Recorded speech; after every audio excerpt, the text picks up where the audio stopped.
Halo, kembali lagi bersama saya Dr. Rita Ramayulis DCM-MKes, seorang nutrisionis yang bekerja sehari-hari sebagai konsultan gizi, juga sebagai penulis 36 buku gizi dan kesehatan.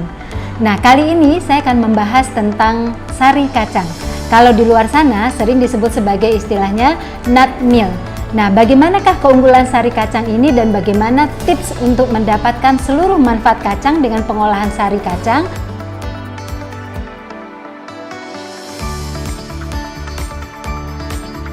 Sari kacang atau disebut sebagai nut meal itu adalah salah satu olahan dari kacang-kacangan, dan biasanya kacang yang digunakan adalah ada kacang kedelai, ada juga kacang hijau, kacang tanah, dan juga kacang jenis lainnya.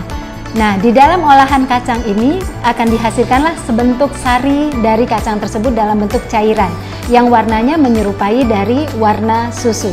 Keunggulan yang kita dapat ketika mengolah kacang menjadi sari kacang, kita akan mendapatkan seluruh manfaat dari kacang secara mudah. Kita ketahui bahwa kacang adalah sumber protein.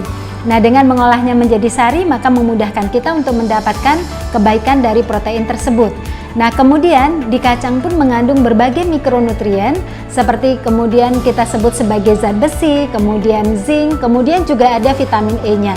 Dengan mengkonsumsi menjadi olahan sari juga memudahkan kita untuk mendapatkan mikronutrien tersebut. Nah, kemudian di kacang juga ada zat fitokimianya, suatu zat yang bukan zat gizi tetapi sangat memberikan manfaat baik untuk tubuh kita, yaitu berperan sebagai antioksidan. Nah, namun dengan segala banyak keunggulan ini, tentu kita harus waspada dalam proses pengolahan yang tidak tepat. Sering sekali di dalam pengolahannya kemudian digunakan bahan tambahan pangan. Nah, bahan tambahan pangan ini biasanya berbentuk seperti penguat rasa, juga pewarna, juga pengental, dan lain-lain.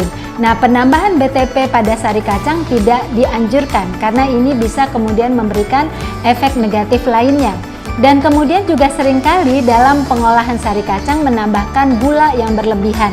Nah, penambahan gula yang berlebihan juga tidak dianjurkan karena memberikan efek yang tidak baik juga untuk kesehatan. Nah, di dalam penggunaan sari kacang banyak isu-isu yang berkembang. Ada yang mengatakan lemaknya tinggi.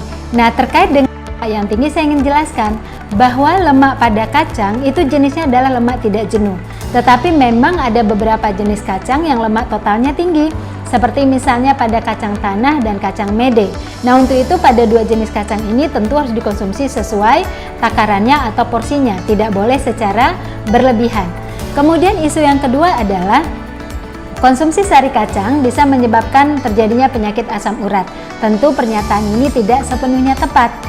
Betul bahwa beberapa jenis kacang tinggi kandungan purinnya, tetapi tidak setinggi yang terdapat pada jeroan ataupun hewani, sehingga konsumsi sari kacang relatif lebih aman.